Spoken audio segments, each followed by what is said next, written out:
Hello दोस्तों, स्वागत है आपका अपने चैनल क्वांटोत्सव पर। एसएससी एमटीएस के 2 मई का सेकंड शिफ्ट का भी एग्ज़ाम समाप्त हो गया है। तो चलिए देखते हैं कि आज के शिफ्ट में कौन कौन से प्रश्न पूछे गए थे। लेकिन इससे पहले अगर आप हमारे चैनल पर नए हैं तो चैनल को सब्सक्राइब कर लीजिए, बेल आइकन को प्रेस कर लीजिए ताकि मेरे नए वीडियो के नोटिफिकेशन आपको मिलते रहे। तो चलिए वीडियो को शुरू करते हैं।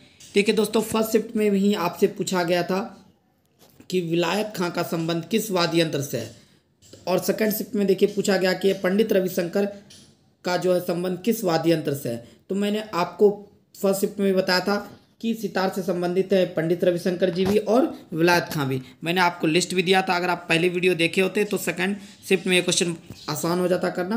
देखिए, सितार से संबंधित पंडित रविशंकर, निखिल बनर्जी, विलायत खां, बंदे हसन, शाहिद परवेज, उमाशंकर मिश्र, बुद्धादित्य मुखर्जी आदि। वहीं अगर तबला की बात की जाए तो इसकी भी लिस्ट मैंने आपको दे दी है। इस लिस्ट को एक बार आप जरूर पढ़ के जाइए, क्योंकि आने वाले शिफ्टों में यहाँ से क्वेश्चन 100% आपको पूछे जाएंगे दोस्तों। तो चलिए आगे अगले प्रश्न की ओर बढ़ते हैं। देखिए, अगला प्रश्न पूछा गया था करंट से आपको कि ऋषि सुनक से जो पहले ब्रिटेन के प्रधानमंत्री कौन थे। तो ऋषि सुनक से पहले ब्रिटेन के प्रधानमंत्री लिज ट्रस थे। ये बात आपको ध्यान में रखना। अगला प्रश्न क्या आया था जनगणना से कि 2011 की जनगणना के अनुसार दिल्ली का साक्षरता दर कितना है। तो दिल्ली का साक्षरता दर आपको 86.21% है। अगर हम लोग कुछ और एक्स्ट्रा फैक्ट और को देखें तो 2011 की जनगणना के अनुसार भारत की कुल जनसंख्या आपको जो इतना थी, वहीं अगर पुरुष की जनसंख्या पूछी जाए तो वह जो थी कुल जनगणना का 51.47% थी और महिला 48.53% थी। और अगर आपसे पूछा जाए कि विश्व की जनसंख्या का कितना परसेंट है तो 17.5%। कुछ एक्स्ट्रा फैक्ट है दोस्तों, मैंने यहाँ आपको सारे दे दिए। आप हमारे टेलीग्राम चैनल से जुड़ के इस पीडीएफ को प्राप्त कर सकते हैं और यहाँ से उसे पढ़ सकते हैं। अगले प्रश्न की ओर बढ़ते हैं। देखिए, अगला प्रश्न पूछा गया था कि वाकर कप का संबंध किस खेल से है। तो वाकर कप का संबंध आपको गोल्फ से है। इनका जो नाम पड़ा था, एक थे अध्यक्ष जॉर्ज हर्बर्ट वाकर के नाम पर रखा गया था। अगर अदर खेल के बारे में देखें तो हॉकी से संबंधित है आपको बेटन कप, रंगास्वामी कप, आगा खां कप, बेगम रसूल ट्रॉफी, ये सारे जो हैं हॉकी से संबंधित है। वहीं फुटबॉल से संबंधित भी मैंने आपको यहाँ नोट डाउन कर लीजिएगा, इसे जरूर पढ़ के जाइएगा। आने वाले शिफ्ट में ये आपको जरूर पूछे जाएंगे। देखिए, एक प्रश्न पूछा गया था कि शरीर के लिए सबसे पौष्टिक विटामिन कौन सा है। वहीं कुछ स्टूडेंट के द्वारा भेजा गया था कि आंखों के लिए कौन सा विटामिन जो है अत्यधिक जरूरत होता है। तो दोनों आप देख लीजिए कौन से प्रश्न आए थे, आप कमेंट में जरूर बताइएगा। तो शरीर के लिए सबसे पौष्टिक विटामिन आपको vitamin A, vitamin B, vitamin C, vitamin E होते हैं, वहीं डी भी होते हैं। लेकिन अगर आपसे पूछा जाए कि आंखों के लिए, तो ये चारों जो होते हैं आंखों के लिए बहुत ही उपयोगी होते हैं। वहीं विटामिन डी का आंखों में कोई यूज़ नहीं होता है। ये आपको जो है बोन्स को स्ट्रॉन्ग बनाने में इसका उपयोग हम लोग करते हैं। तो विटामिन डी आपको ये भी ध्यान में रखना है। देखिए, एक प्रश्न पूछा गया था दोस्तों कि मेघालय में फसल काटने पर कौन सा त्यौहार मनाया जाता है। तो मेघालय में जो है फसल काटने पर वांगला महोत्सव मनाया जाता है, जो कि मेघालय की एक जनजाति, गारो जनजाति, इनके द्वारा मनाया जाता है।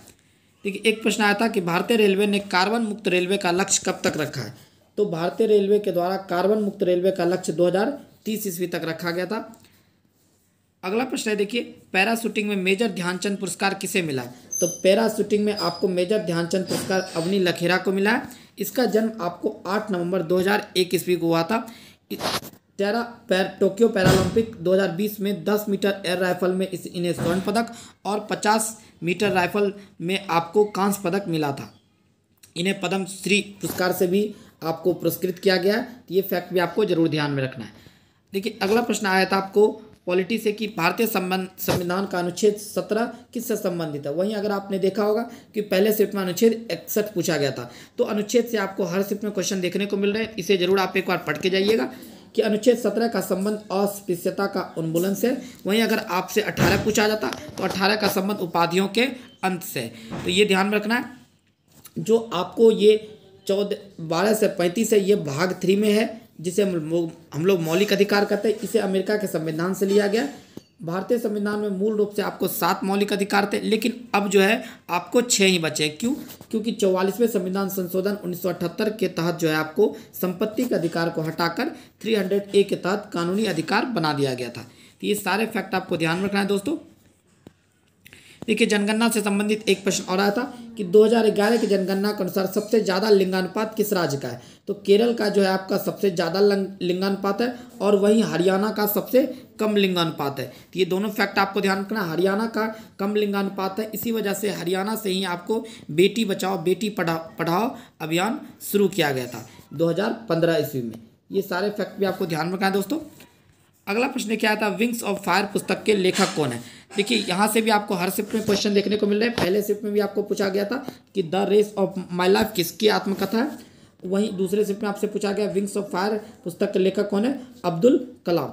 मैं आपको कुछ अदर भी ऑथर के नाम बता देता हूँ, तो आप इसे नोट डाउन कीजिएगा। जिसे आपको पूछा जा सकता है अ सुटेबल बॉय, या जो है विक्रम सेठ के द्वारा लिखा गया waiting for A visa, Bhimrao Ambedkar के द्वारा लिखा गया दोस्तों मृत्युंजय आपको शिवाजी सावंत के द्वारा लिखा गया। तो ये कुछ है जो आपको जरूर ध्यान रखना है। वहीं वाइड एंगल पूछा जाए तो अनिल कुंबले के द्वारा why I am an atheist, या भगत सिंह के द्वारा लिखा गया दोस्तों।